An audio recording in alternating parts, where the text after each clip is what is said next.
Bayangkan, sebuah malam sunyi di tepian Samudra Hindia. Angin membawa bisikan yang bukan berasal dari gelombang, melainkan dari sesuatu yang lebih tua, lebih dalam, lebih misterius daripada catatan sejarah manapun. Di antara kabut yang menggantung, para pelaut kuno memandang ke langit, seolah mencari tanda. Tanda yang kelak akan mengubah wajah Nusantara selamanya.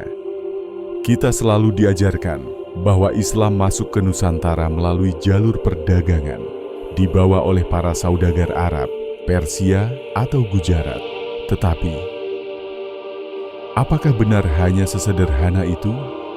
Atau ada sesuatu yang lebih halus, lebih tersembunyi, dan lebih kuno dari yang selama ini kita pahami? Dalam video ini, kita tidak sekadar menelusuri sejarah.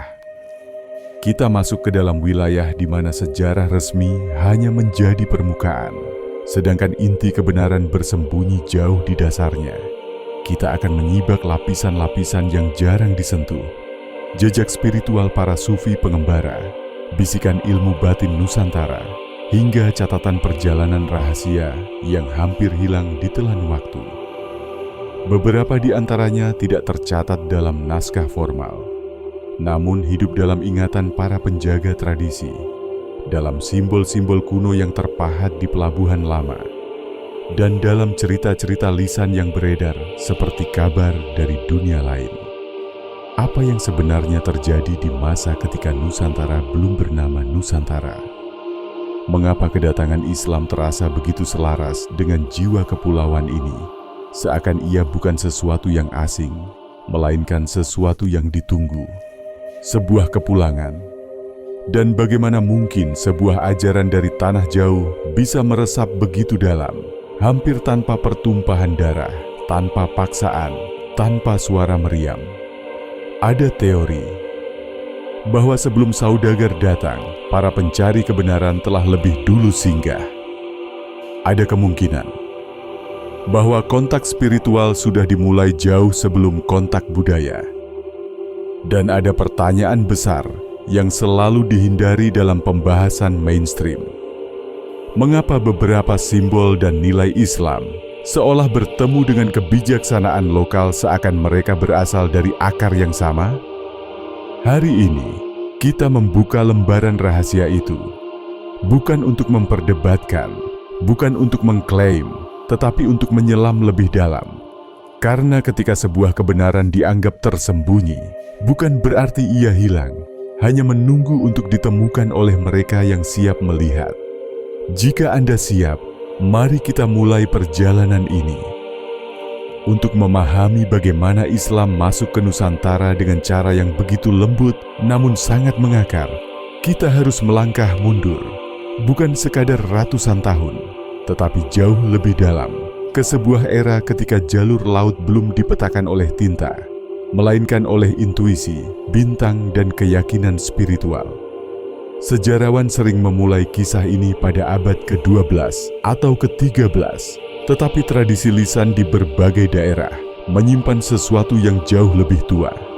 Di beberapa pesisir seperti Barus di Sumatera, Gresik di Jawa, hingga Kepulauan Maluku, terdapat petunjuk mengenai kedatangan para pengembara spiritual Timur Tengah berabad-abad sebelum catatan resmi mencatatnya. Mereka bukan saudagar biasa. Mereka dikenal sebagai Ahlus Safar, para pejalan sunyi yang mengembara membawa cahaya pengetahuan, bukan komoditas perdagangan. Dalam manuskrip-manuskrip tua dan hikayat lokal, ada kisah tentang orang-orang yang tidak hanya mengajarkan tata cara ibadah, tetapi lebih dari itu, mereka memahami bahasa angin, menghormati roh-roh penjaga alam, dan berbicara dalam metafora yang selaras dengan kebijaksanaan Nusantara. Para penjaga tradisi lokal menyebut mereka dengan istilah lain, para guru dari barat matahari, seolah mereka bukan hanya datang dari barat secara geografis, tetapi dari arah tempat cahaya petunjuk itu lahir. Secara filosofis, inilah titik pertemuan pertama yang sering luput dibahas. Nusantara sejak dahulu memiliki tradisi spiritual yang sangat kaya, kearifan tentang harmoni, keseimbangan, dan fitrah manusia. Dalam naskah-naskah kuno seperti Serat, Kauruh Jiwa, dan tradisi kebatinan, terdapat konsep tentang keselarasan antara tubuh, jiwa, dan alam. Ketika Islam datang, ia tidak merusak pola itu.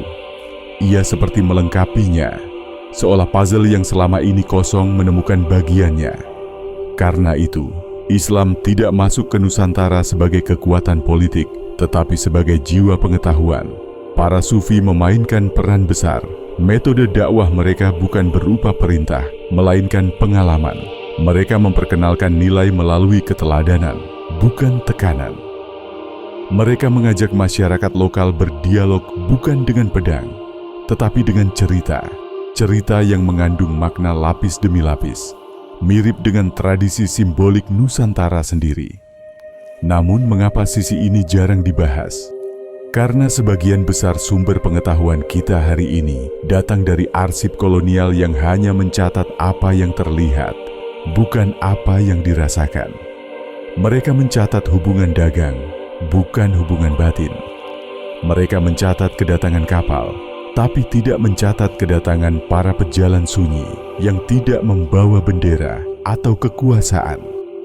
Kebenaran yang tersembunyi sesungguhnya bukan karena sengaja ditutup-tutupi, tetapi karena ia hidup dalam ranah yang tidak bisa ditangkap oleh sejarah formal, ranah spiritual, ranah hikmah, ranah batin.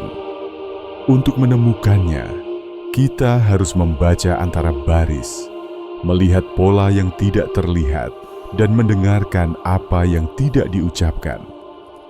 Dan ketika kita mulai menggabungkan serpihan-serpihan itu, sebuah gambaran mulai muncul bahwa Islam bukan hanya datang ke Nusantara, tetapi dipanggil ke sini oleh resonansi nilai yang telah lama tertanam di tanah ini.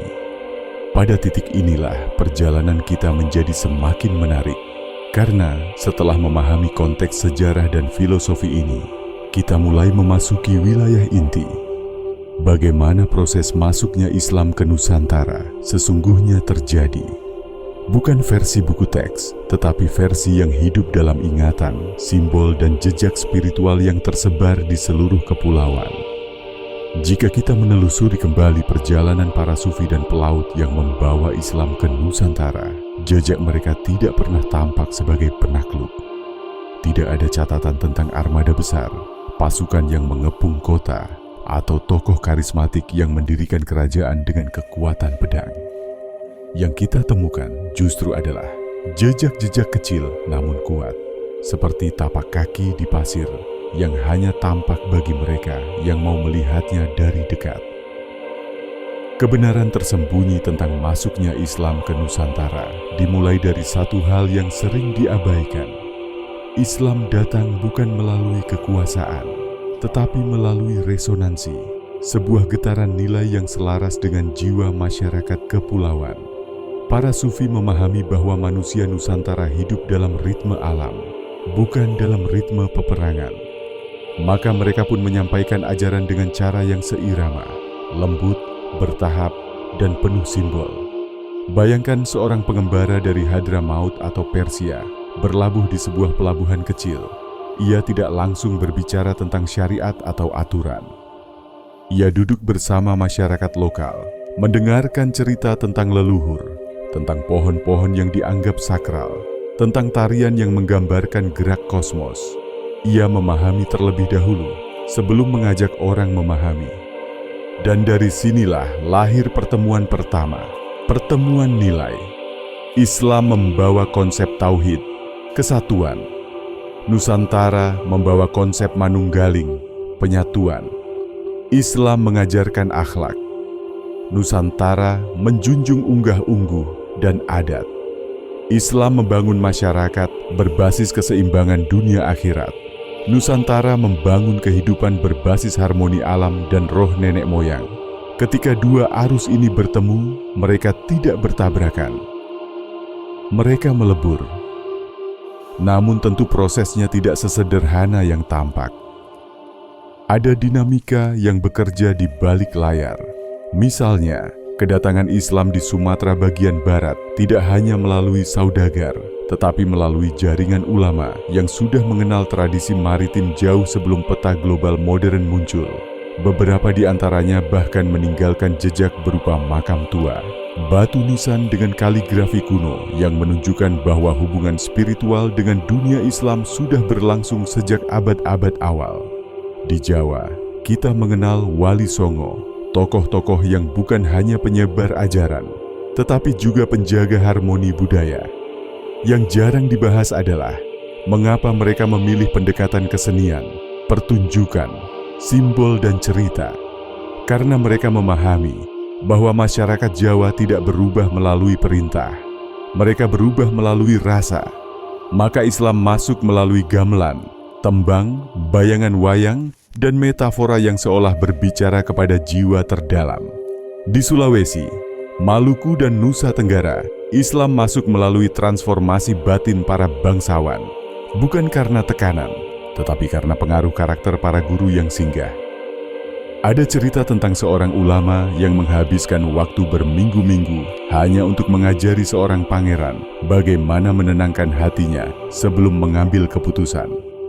Dari pelajaran batin itulah benih Islam tumbuh. Dan inilah inti pertama dari kebenaran tersembunyi itu. Islam masuk ke Nusantara bukan melalui debat, bukan melalui kekuatan, tetapi melalui kedalaman. Ia mengalir seperti sungai yang mencari celah paling kecil, lalu perlahan-lahan mengukir batu hingga terbentuk lembah yang baru. Namun ada lapisan lain yang lebih misterius. Bukti bahwa beberapa konsep spiritual Nusantara telah selaras dengan ajaran Islam, bahkan sebelum Islam hadir secara fisik. Misalnya, konsep Sangkan Paraning Dumadi tentang asal dan tujuan manusia memiliki kemiripan dengan konsep fitrah, atau tradisi meditasi napas Nusantara yang mirip dengan murakabah dalam Sufisme. Apakah ini kebetulan? Atau ada benang merah kuno yang menghubungkan peradaban-peradaban tua melalui jalur spiritual, bukan jalur politik? Inilah pertanyaan yang membuat topik ini semakin menarik. Seolah ada jembatan tak terlihat yang telah disiapkan jauh sebelum para saudagar Muslim pertama kali menginjakan kaki di pelabuhan Nusantara. Dan ketika lapisan pertama ini terbuka, kita mulai melihat gambaran yang lebih besar. Gambaran yang membawa kita pada rahasia-rahasia lanjutan, mitos yang keliru, sejarah yang ditafsirkan ulang, dan simbol-simbol yang selama ini kita pandang tanpa menyadari makna tersembunyi di baliknya. Jika bagian sebelumnya membuka pintu pertama menuju pemahaman yang lebih lembut tentang masuknya Islam ke Nusantara, maka kini kita melangkah satu tingkat lebih dalam, ke wilayah di mana sejarah, mitos, tradisi sufi, dan kebijaksanaan lokal saling bertemu dalam simpul-simpul tak kasat mata.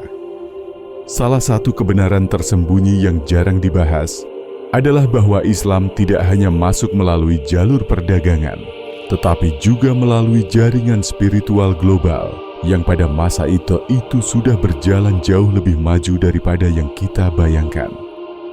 Dunia Islam pada abad-abad awal memiliki tradisi pengembaraan ilmu yang luar biasa.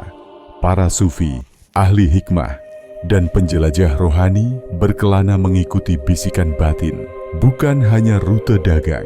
Mereka mencari tempat-tempat yang dianggap memiliki energi tua, wilayah yang memiliki karakter batin kuat, pusat spiritual, atau masyarakat yang peka terhadap simbol. Nusantara, dengan kepercayaan animisme dinamisme, tradisi leluhur, dan keseimbangan kosmiknya, menjadi ladang subur bagi pendekatan seperti ini. Ada teori bahwa beberapa sufi telah singgah jauh lebih awal dari yang dicatat, membawa teknik kontemplasi, zikir, dan hikmah keruhanian yang kemudian diterjemahkan ke dalam budaya lokal, sebelum masyarakat mengenal nama-nama resmi ajaran Islam itu sendiri. Itulah mengapa dalam beberapa komunitas tradisional, kita menemukan praktik-praktik yang mirip Islam, tetapi sudah eksis bahkan sebelum dakwah formal dimulai. Di sisi lain, terdapat pula fakta tersembunyi mengenai peran simbol. Para sufi memahami bahwa bahasa simbol jauh lebih efektif daripada bahasa penjelasan. Mereka tidak langsung menghapus budaya lokal, tetapi menyusupkan makna baru ke dalamnya. Wayang misalnya, bukan sekadar hiburan. Para wali menggunakannya sebagai kendaraan makna, menyisipkan nilai tauhid melalui tokoh-tokoh, struktur cerita, dan filosofi di balik bayangan. Selain itu, Wali Songo tidak hanya menampilkan kesenian untuk menarik perhatian masyarakat. Mereka sebenarnya sedang melakukan transfer kosmologi, memperkenalkan konsep keteraturan, cahaya dan kegelapan, perjalanan jiwa, dan kesatuan hakikat yang sejalan dengan ajaran Islam. Itulah sebabnya Islam begitu mudah diterima, karena ia berbicara dengan bahasa yang sudah akrab, bahasa rasa. Kini kita memasuki lapisan yang lebih rumit, mitos-mitos populer yang perlu dilihat ulang. Beberapa buku sejarah menyatakan bahwa Islam masuk terutama dari Gujarat. Namun banyak peneliti modern menemukan kontradiksi pada teori ini. Nisan-nisan kuno, catatan pelayaran, hingga sejarah penyebaran tarekat justru menunjukkan pengaruh lebih kuat dari Arab Selatan, Hadramaut, dan Persia. Ini bukan berarti teori Gujarat salah sepenuhnya, tetapi menunjukkan bahwa ada lapisan sejarah yang disederhanakan oleh kolonialisme untuk kepentingan politik. Kolonialisme ingin menggambarkan Islam sebagai datang dari luar Asia Tenggara dan berkembang lewat perdagangan, agar tidak terlihat sebagai kekuatan spiritual yang telah masuk ke akar budaya.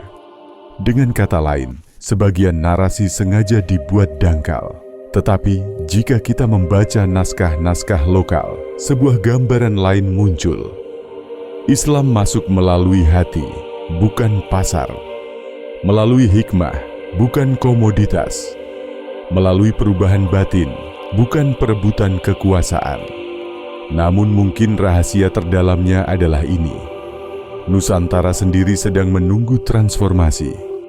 Beberapa catatan tradisi tua menggambarkan bahwa masyarakat mulai jenuh dengan ritual yang kehilangan makna.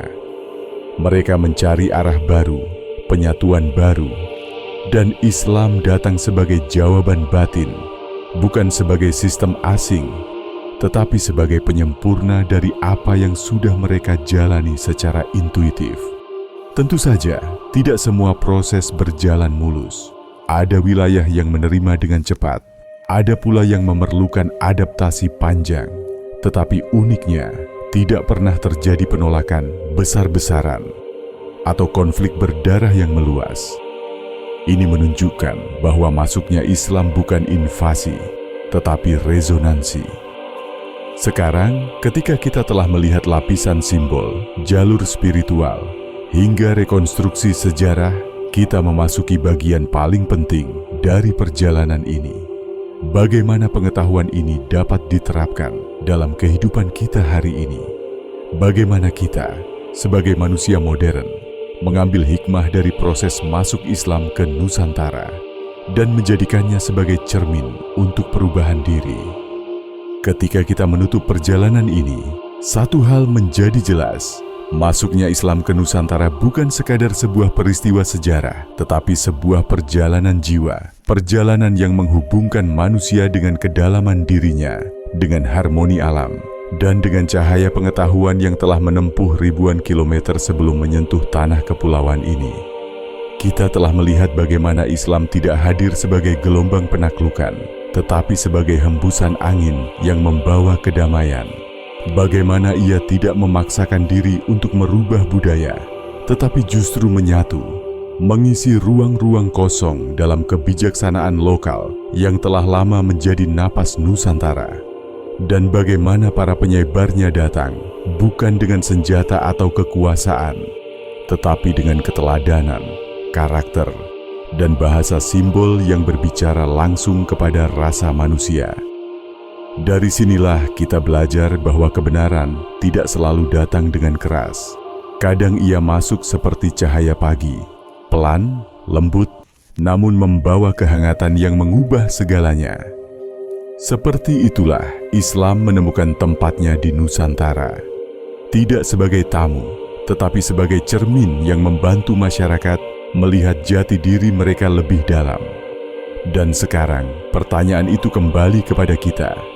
Bagian mana dari kisah ini yang paling berbicara kepada jiwa Anda? Apakah kelembutan para sufi? Apakah resonansi nilai antara tradisi lokal dan ajaran Islam? Atau mungkin cara perubahan besar terjadi tanpa paksaan, tanpa peperangan, tanpa kekerasan?